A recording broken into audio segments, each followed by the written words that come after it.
కవితకైనా హరీష్ రావుకైనా కేటీఆర్కైనా వాళ్ళందరికీ ఎవరి ద్వారా గుర్తింపు వచ్చింది? కేసీఆర్ ద్వారా. కేసీఆర్ లేకుంటే కవిత ఎక్కడుంది? అది ఒక కుటుంబంలో ఆధిపత్య పోరు కాస్త బయటకు వచ్చి పార్టీ పెట్టింది.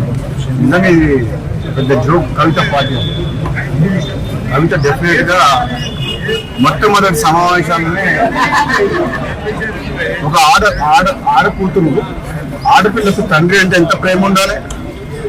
ముఖ్యంగా తండ్రికి కూతురు అంటే అంతే ప్రేమ ఉంటుంది, కూతురులో కూడా తండ్రి అంటే అంతే ప్రేమ ఉంటుంది. ఆయన ఒక ఉద్యమకారుడు. కేసీఆర్ తెలంగాణ రాష్ట్ర ఏర్పాట్లు కృషి చేసిన వ్యక్తి.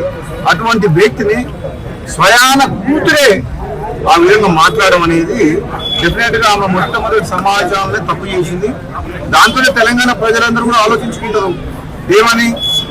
తండ్రిని గౌరవించుకోలేని మనిషి ప్రజలకు తల్లి ఎట్లయితుంది? ఏదైతే నీ తీవ్రంగా బాధతో చెప్తారు. చాలా తప్పు మాట్లాడింది కవిత.